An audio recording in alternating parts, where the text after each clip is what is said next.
Expectation के मुताबिक bank of Canada ने आज रेट को पॉज ही रखा है 5% के ऊपर, उसको मज़ीद नहीं बढ़ाया। प्रीटी मच सरप्राइजिंग बात नहीं थी, ये सबको यही पता था कि यही होने वाला है।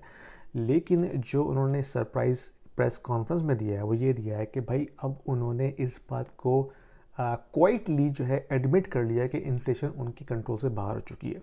यानी कि उन्होंने ये बताया कि उन्होंने अपनी जो फोरकास्ट है वो रिवाइज़ कर दी है, ना सिर्फ इन्फ्लेशन के हवाले से बल्कि जीडीपी के हवाले से भी।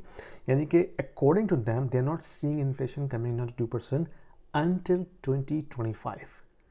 यानी कि अब वो इस बात को एडमिट करेंगे भाई ये जो इन्फ्लेशन कंट्रोल करने का ड्रामा हम कर रहे थे यार वो ड्रामा था, अब हमसे कंट्रोल नहीं हो रही, अब आप एक्सपेक्ट करें 2 साल तक इसी तरह का सिनेरियो। यानी कि इन्फ्लेशन के बहुत सारे कॉम्प्लेक्स वेरिएबल होते हैं। ऑयल प्राइस इंटरेस्ट रेट से कंट्रोल नहीं होती, फूड प्राइसेस इंटरेस्ट रेट से कंट्रोल नहीं होती, ये जो जियो पॉलिटिकल क्राइसिस हमारे सामने है, तो जो जंगें चल रही हैं जिसमें तीसरी जंग भी शुरू हो सकती है ताइवान के चक्कर में चाइना की, तो ये सारी चीज़ें इंटरेस्ट रेट से कंट्रोल नहीं होती। तो they are now admitting finally. तो अब इसमें होगा क्या, इसमें होगा ये कि जो पहले भी बात कर चुका हूँ अपनी वीडियोस के अंदर कि भाई ये जो सिनारियो पूरा क्रिएट हुआ ये हाईली इन्फ्लेशनरी है।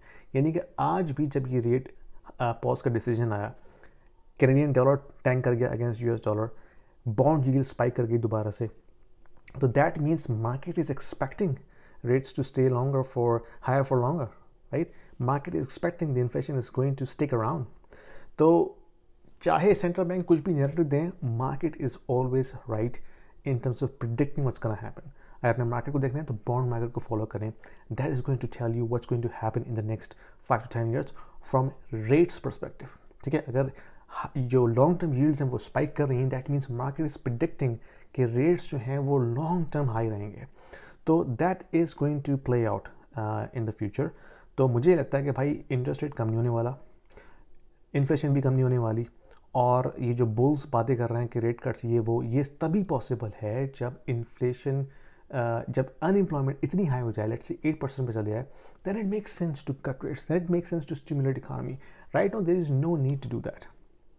लोगों की जॉब्स जाती हैं जाएँ, अगर इन अनएम्प्लॉयमेंट 5% के अराउंड ही स्टिक करता रहेगा, they don't care about it, they want to see unemployment to go up to like 8% before they cut rates.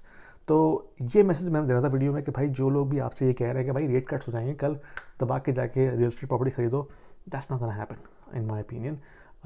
It may stay for another 2-3 years or 5 years, who knows.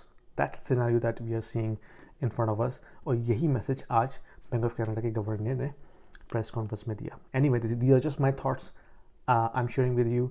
Let me know what you think. अगर पसंद आई video share कीजिए, like कीजिए, और मैं आपसे अपनी अगली video में मिलता हूँ। Thank you.